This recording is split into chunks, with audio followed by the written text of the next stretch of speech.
Bine v-am găsit, bine v-am regăsit, dragilor din Zodia Balanță, oriunde v-ați afla. În sfârșit suntem din nou împreună, după ceva timp de inactivitate. Iată-ne din nou împreună la o nouă lectură pentru următoarea perioadă a lunii noiembrie, mai precis perioada cuprinsă între 10 și 16 noiembrie, așa că, dragilor toți cei care aveți soarele, luna, Venus, ascendentul sau oricare alt aspect astral important pentru voi din harta voastră natală și care are legătură cu Zodia Balanță, această lectură este de asemenea și pentru voi. Desigur, nu uitați, luați decât ceea ce rezonează cu voi, restul lăsați-le să zboare în univers, pentru că sigur sunt pentru alte energii care într-o mai mică sau mai mare măsură au o legătură cu Zodia Balanță. Și haideți să vedem acum care este energia voastră, dragii mei, din Balanță pentru această săptămână.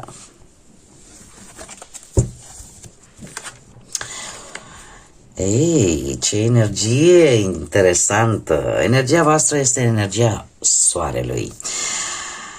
Se pare că în sfârșit sunteți foarte entuziaști, posibil să aveți parte de o recunoaștere a unor calități, poate la locul de muncă sau pur și simplu foarte multă pozitivitate. Poate că ceva ți-a schimbat viața într-un mod foarte pozitiv și de aici apare acest optimism și această stare de bine, da?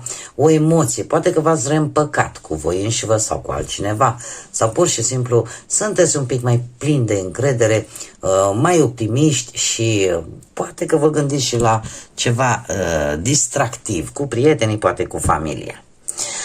Haideți să vedem acum ce ne mai spune tarotul, ce vine pentru dragii mei din Balanță în perioada 10-16 noiembrie, atât pe plan profesional, financiar sau sentimental.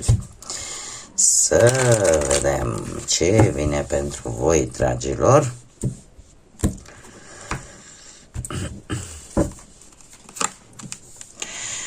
Pe plan profesional, schimbări majore. Schimbări majore cu accente din trecutul îndepărtat. S-ar putea ca aceste schimbări să fie legate de ori de o pierdere, ori de o înșelăciune care s-a făcut poate la locul de muncă,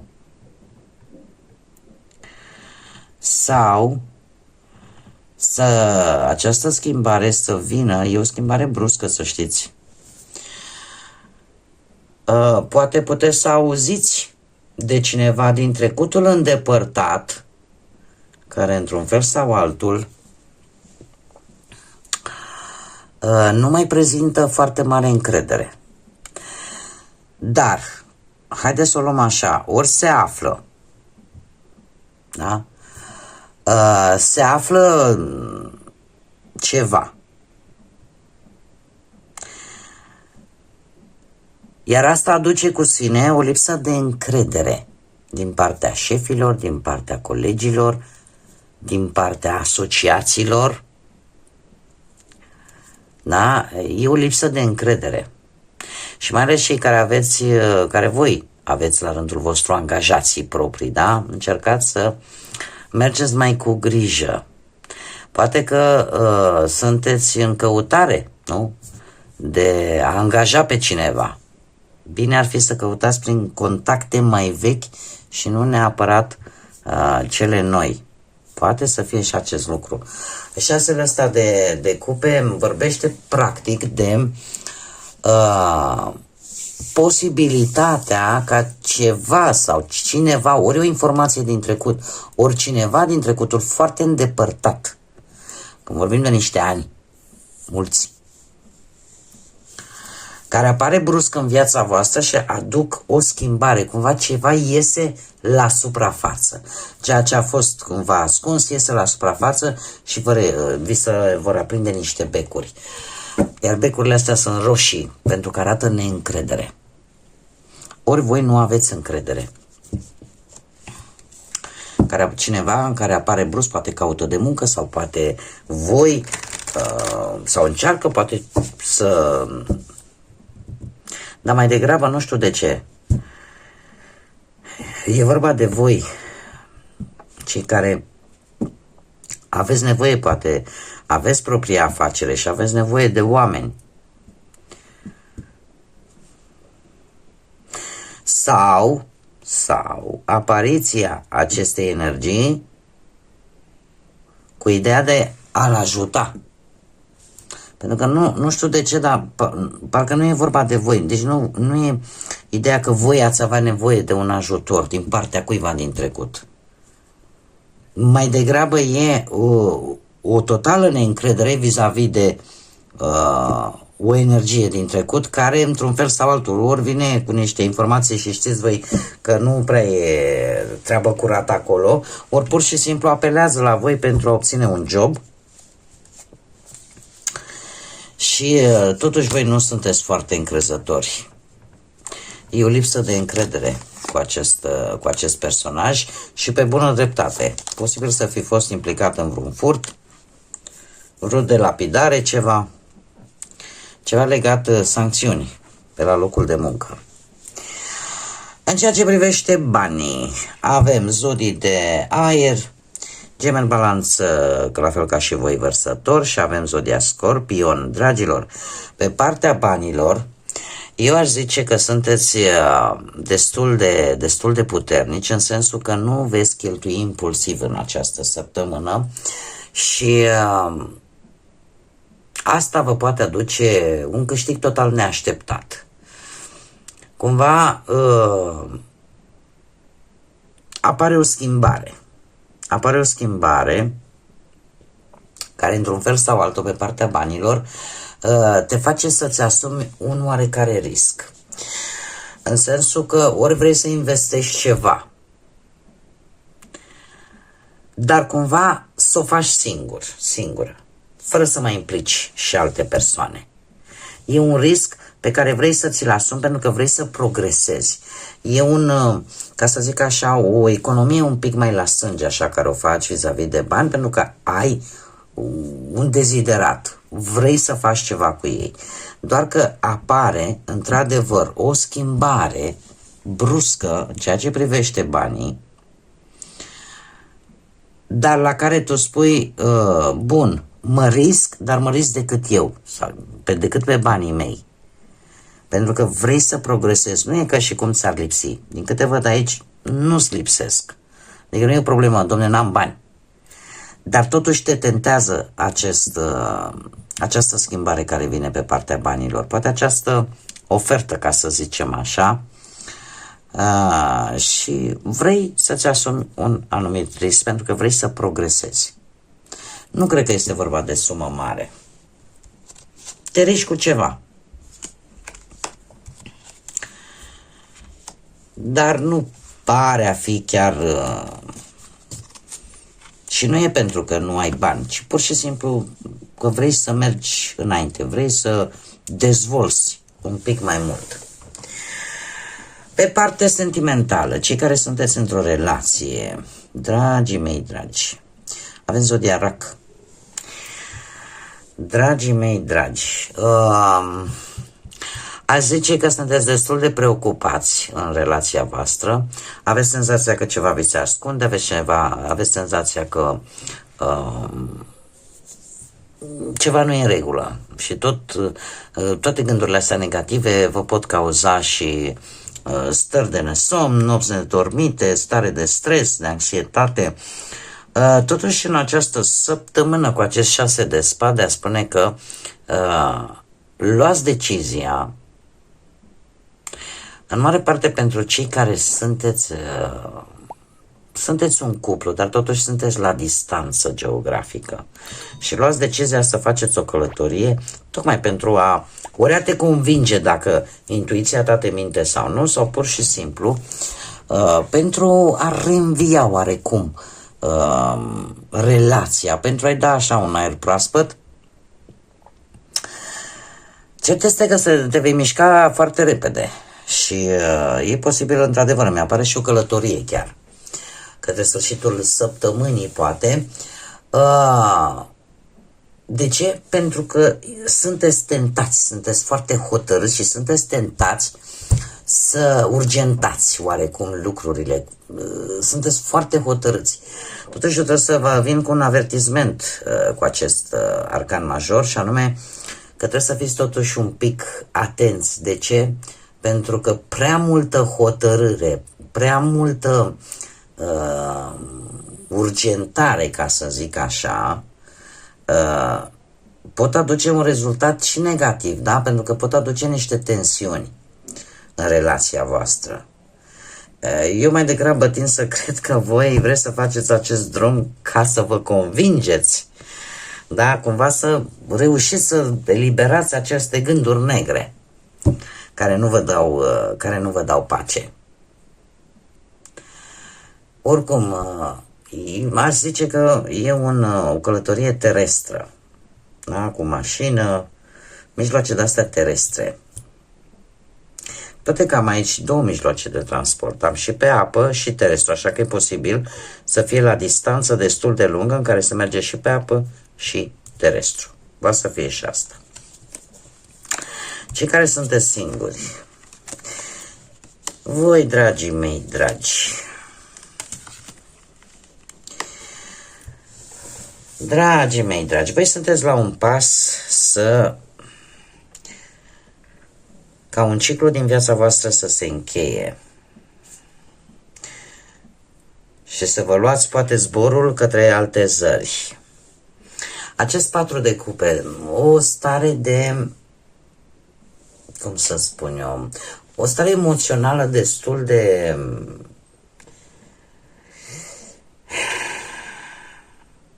nu tocmai bună, ca să zic așa. Parcă nu vă mai convine nimic, parcă sunteți plictisiți de viață, parcă nu vedeți partea bună sau bucuriile alea mici ale vieții. Eu aș spune că, lăsând la o parte că poate să fie o stare de apatie, de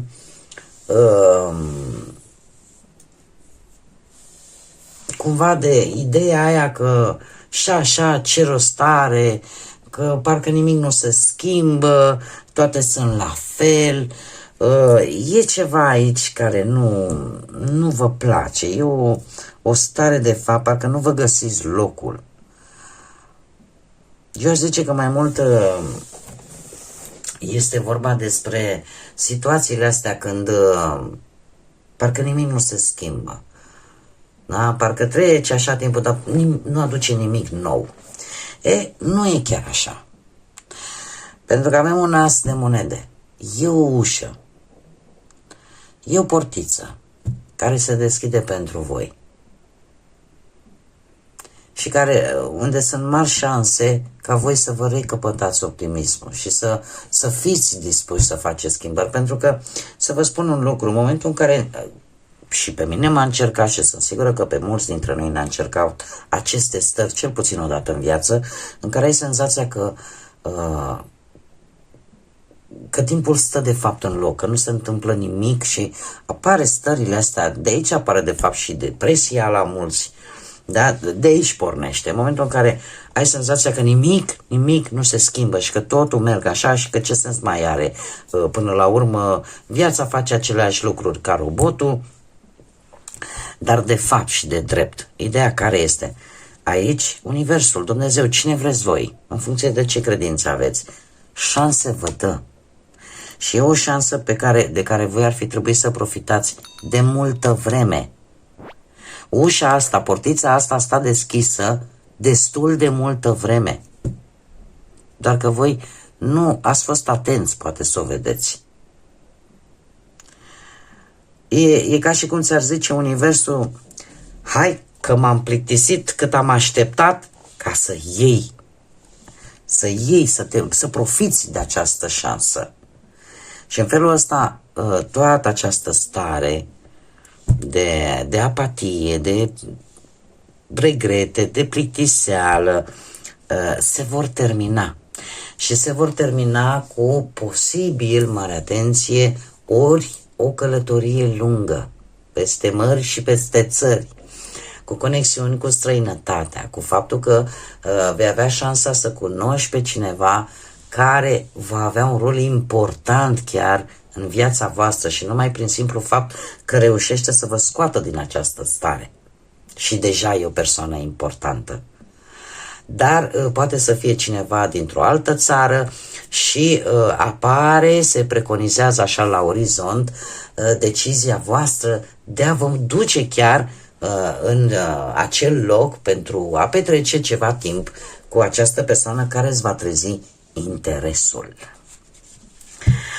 Bun, dragii mei, haideți să vedem și un mesaj important pentru dragii mei din Balanță, perioada 10-16 noiembrie. Nu sunt foarte, foarte multe, mai încercăm. Un mesaj, te rog, pentru dragii mei din... Opa.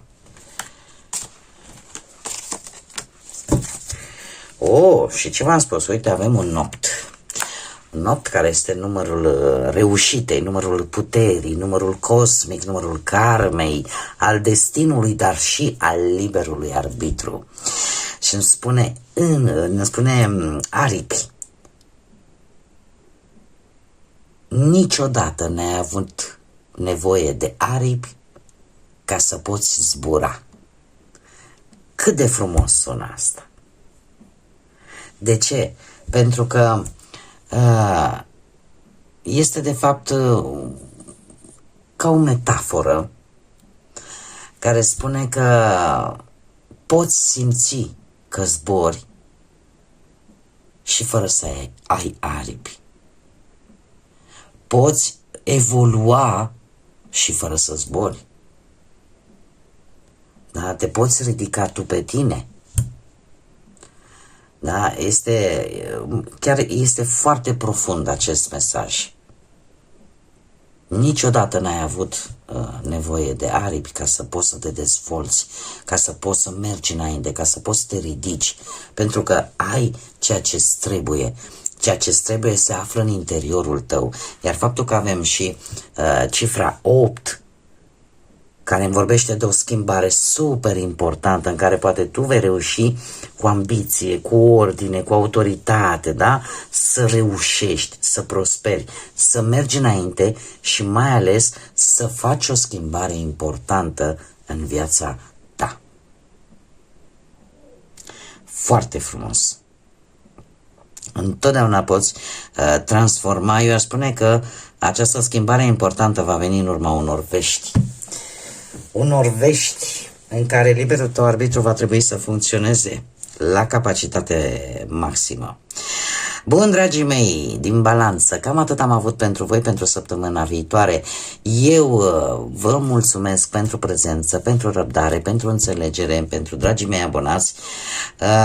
Vă mulțumesc desigur și pentru like-uri și pentru aprecieri, pentru comentarii, pentru distribuiri. Sunteți minunați.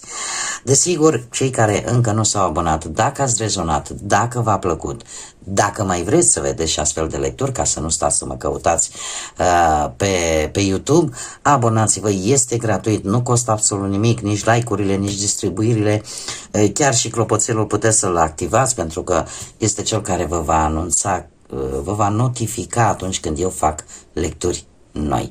Așa că eu vă aștept cu mare drag și cu mare interes pe toți cei care au rezonat și care vor să mai vadă lecturile mele și cum le fac eu. Până data viitoare, când ne vom reîntâlni la o nouă lectură, eu vă doresc o săptămână minunată. O săptămână minunată și vreau să termin cu acest mesaj atât de frumos. Dragii mei, nu aveți nevoie de aripi ca să puteți zbura. Să fiți iubiți, dragilor!